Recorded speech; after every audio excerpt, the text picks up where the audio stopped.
we are gonna chat right now with Mr. Darren D. What's up? Not bad. Welcome to Daybreak. Thank you. How you doing? Good. Yeah. I woke up kind of early. I was about to ask. That's not so good, but yeah. Around this time now, going home usually. Yeah. Yeah. Actually, no, not this late. About 4 o'clock. About 4 o'clock. All right. I go to sleep.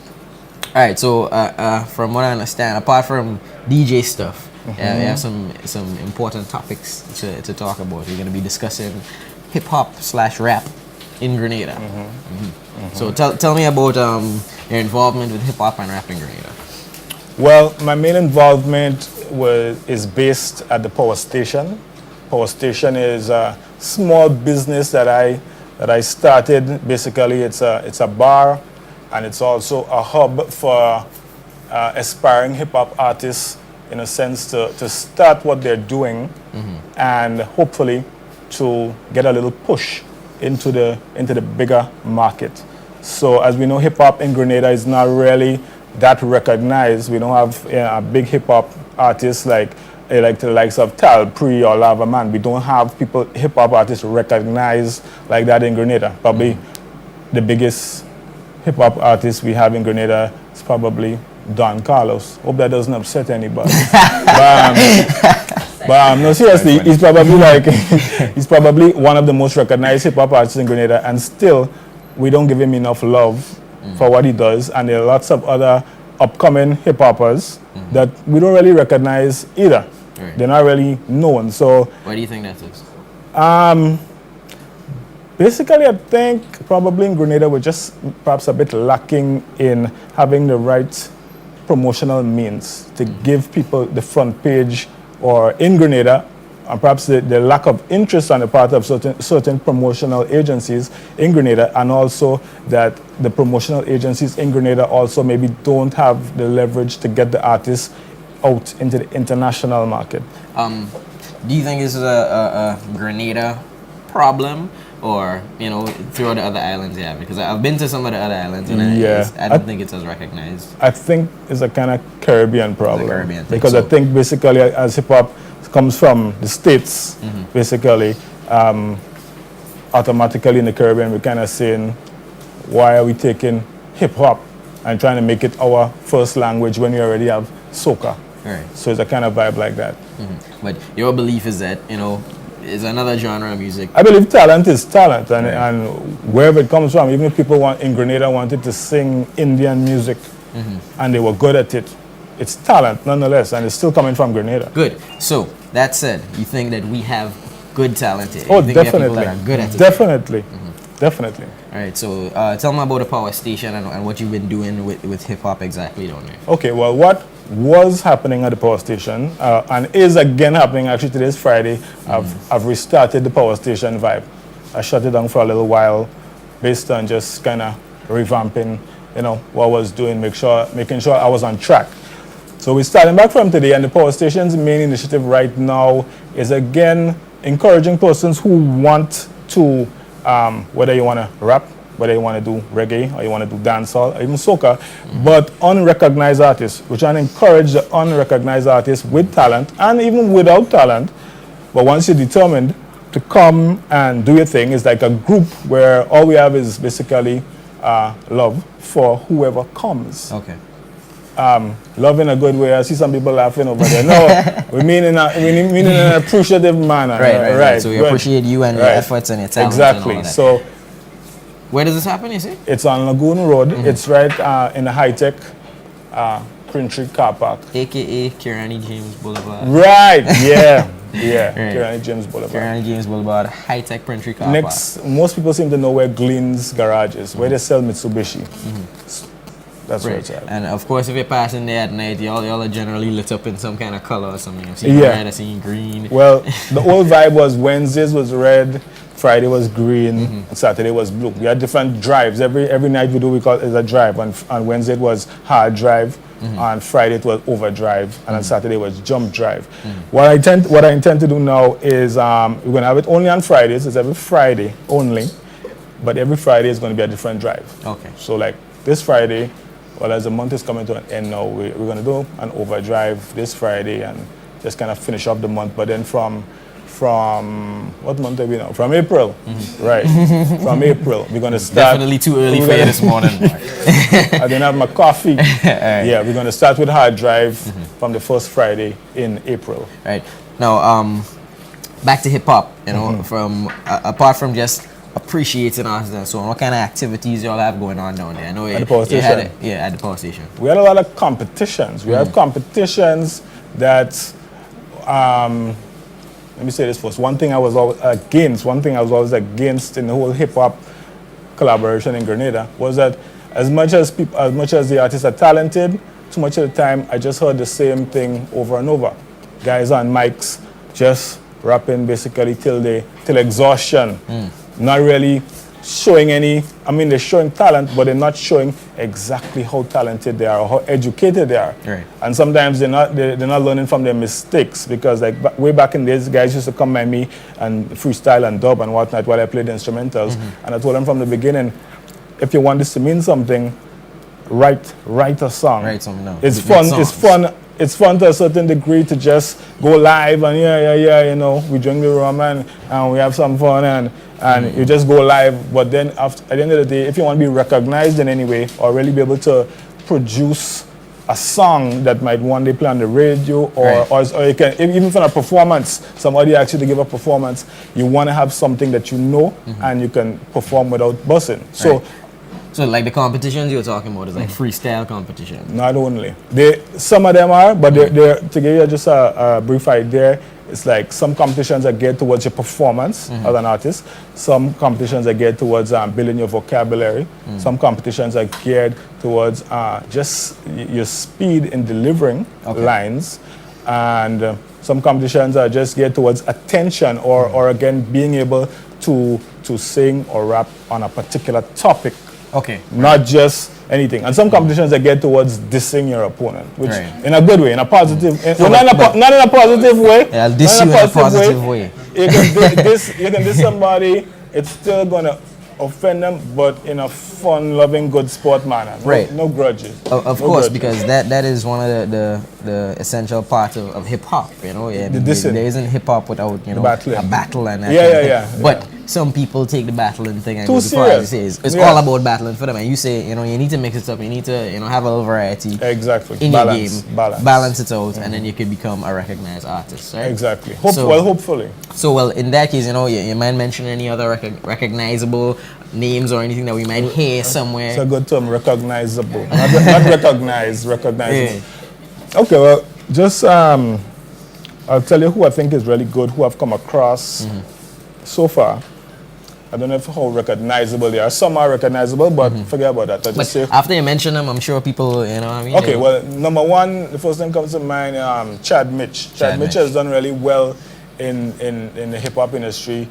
Not, I wouldn't say like in Grenada, like, woohoo, he made it big. No, but as a determined artist and a very talented individual and having that proper respect and professionalism for what he does, I've seen few people as dedicated as he is, and he's really good. Other people, Gage is quite good also. Then there's a guy called Young C. Young C is really good. He's a little, hope he's not looking, or maybe he's looking, whatever. He's a little lackadaisical, but nonetheless extremely talented. Well, if you call him out like that, you need to work on it then. Straight like that. Big up Young C. Right. Who else we got? Well, actually, P Dizzle. P Dizzle, yeah. And he might go by a few other names. Yeah. But let's leave him as P Dizzle right now. Pianki Expose the man. He's actually really good too. He held the Hard Drive Championship. Okay. So he's like one of the best at battle rapping in Grenada. We haven't found anyone worthy who can really beat him and disgrace him yet, and that was unfortunate. That was really unfortunate. I wanted to find somebody, you know, to disgrace him in a good way. Well, you know, you just mentioned that on Daybreak, so right now all the rappers, all the hip heads at home saying, all right, they're getting one for P Dizzle right now. They're gonna deal with him at the next. Personal invitation to everybody out there who is into battling.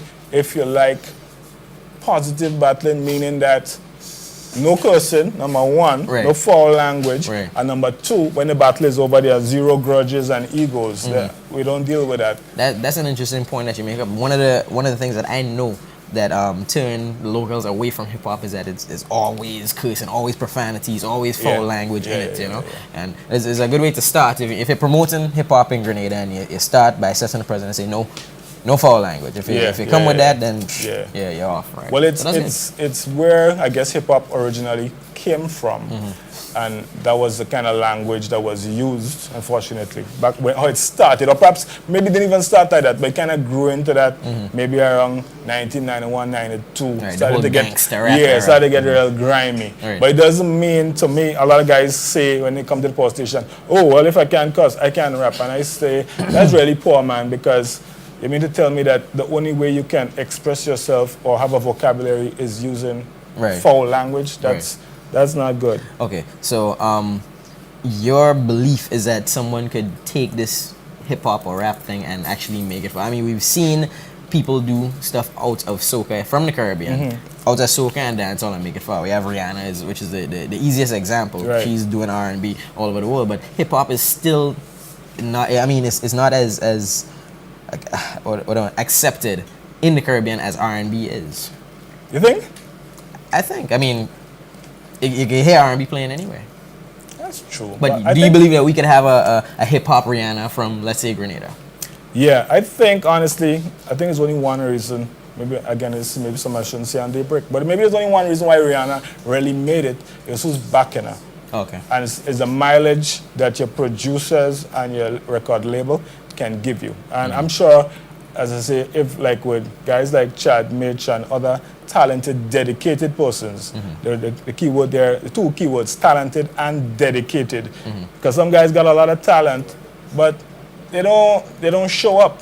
They don't show up, and they're not consistent. Okay. So I think if you have those two things, talent and dedication, and you were to find the right record label or producer to get you on the map, of course, I think they would make it big because the talent and the dedication is there. It's just the exposure and the money to push the videos and and the whole performances and the links and whatnot. That's what's missing. All right. So, any rappers, hip hop heads, fans and so on, they could go down to the power station.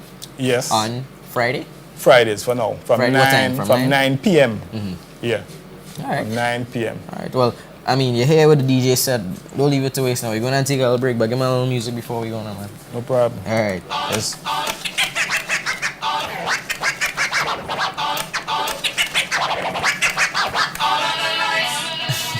Yes, folks. That's how we're doing it. Hip hop style, even on the ones and twos. Still more Daybreak to come. We'll be right back.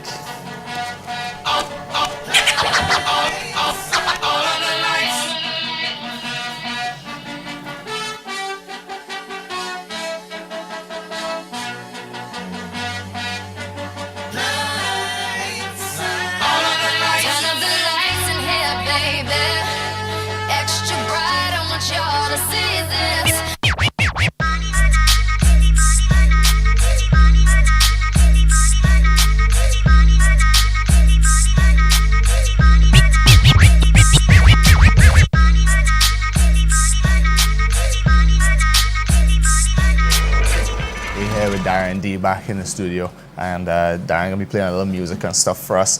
But Darren, how did you get started in music?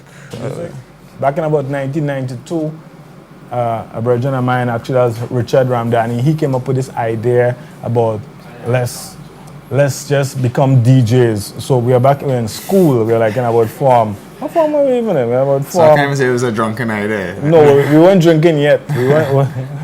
He said, like, let's become DJs and we can make some money and whatnot. And other people like Joey T and stuff were already big in the DJ game. So it's kind of like a stunt, like, yeah, we'd be big. We'd be something big if we became DJs.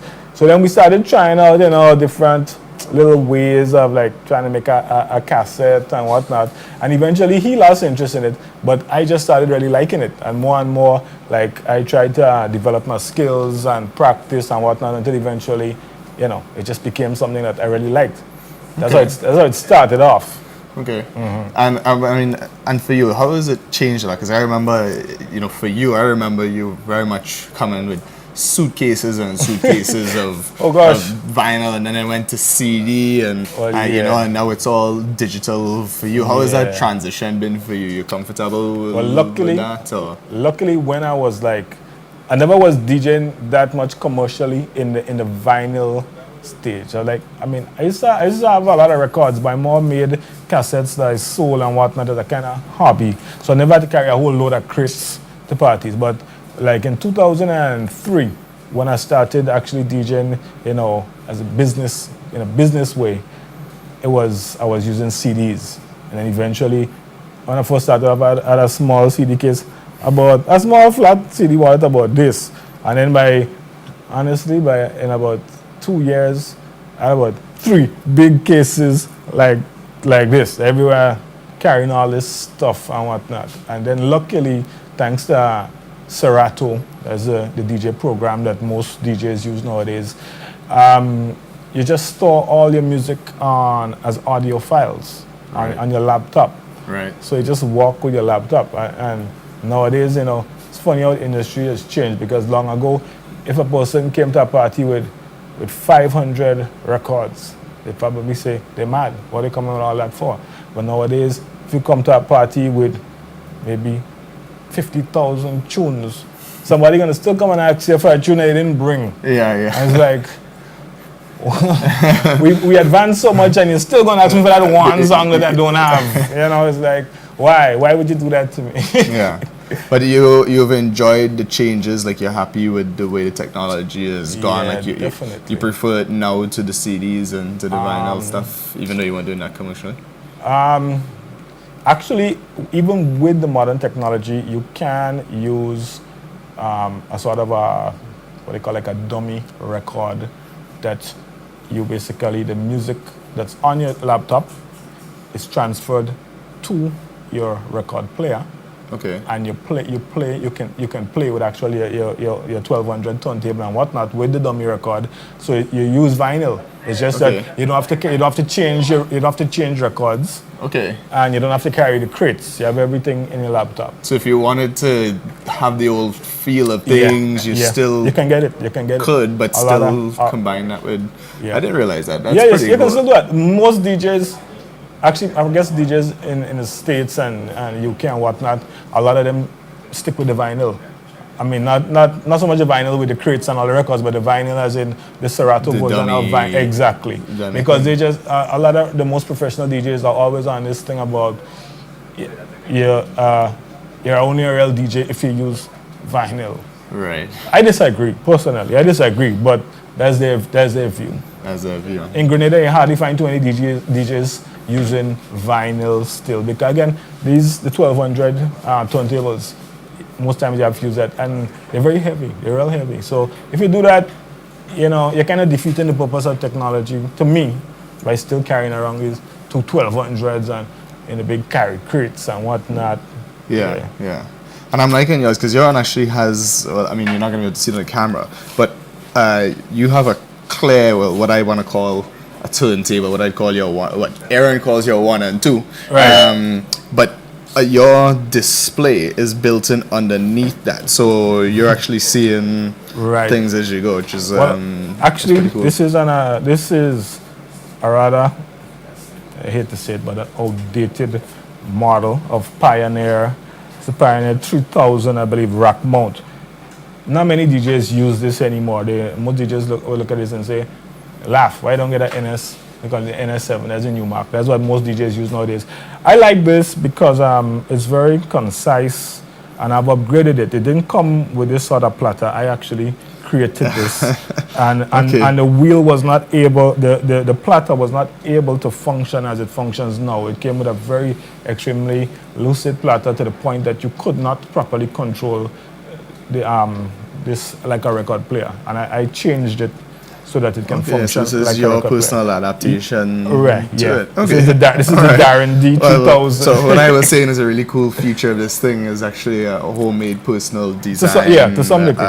Thing. This transparent platter didn't come with it. Right. Okay. And these resistors, well, let's make it sound sophisticated. These resistors here didn't come with it. Oh, and that's to help control the Exactly. looseness of what was there before, Yeah. so you have a little more feeling behind what's there. Exactly. Okay. Can I just show you? Yeah. Hey, do your thing, man.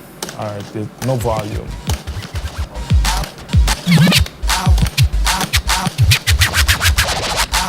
Before you wouldn't have been able to get that control. So because you spin it just kept spinning.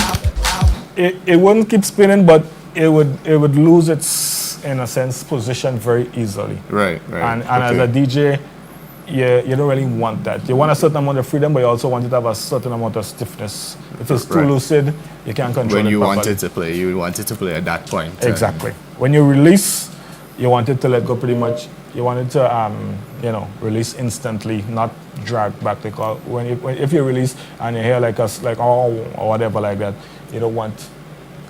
Okay, play something for me again. Let me hear something again.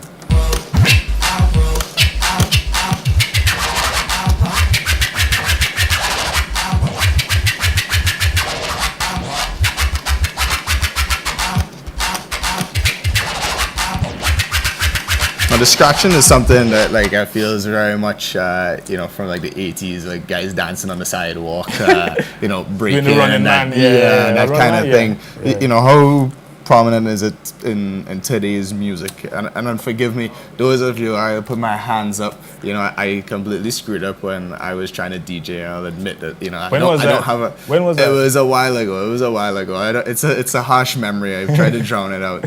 But I'm not a huge. I don't know that much about music, so I may be asking a lot of silly questions. No, it's fine. It's actually great. It's great. The strange thing about DJ, number one, you find people who are not DJs really don't understand or are not even interested in the art. So you find people they really just disregard it as like, yeah, what you do is nothing. There's nothing. And they don't take the time to show interest in it. So it's really great when people ask questions. And then number two, even people who are DJs, you find DJs hardly ever come together and talk about skills and whatnot. I don't know. It's just like DJs are kind of separated. Like, right. I do this. That's what I do. Yeah. You don't get too much of people conversing. Well, like, how do you really do this? Or how does this work for you? Every DJ is just like, yeah, I'm the best. Right. Yeah. Right. Yeah. So is there a lot of scratching in today's music still, or not as much? Or? Not as much. I think most times in parties and whatnot, good DJs don't scratch too much in parties because people who are listening to music or dancing are not fascinated with scratching when they're trying to dance.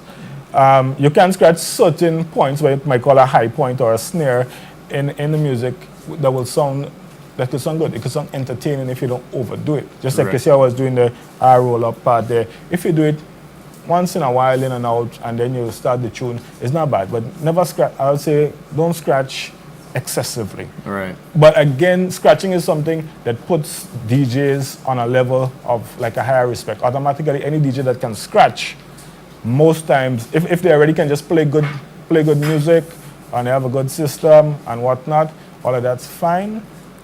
But they gain a higher respect if they can scratch well, because saying in a it's sense, not just making noise. You gotta. Well, this is a way to do it. Exactly. Yeah. Well, basically, yeah, there's a way to do it. But even if you can like mix well and whatnot, I can't. even if you can mix well, and that's good. But you find DJs who can mix well and scratch. Right. You always give them high respect. Like in a sense, it's some form of like a mastery of the art because not anybody can really scratch and control it and whatnot. So right. it gives you this higher status. Well, give me a little song. We're gonna go to break now. Right. So let's see if we got a little song to head out to break. Okay. And when we come back, we're gonna be outside.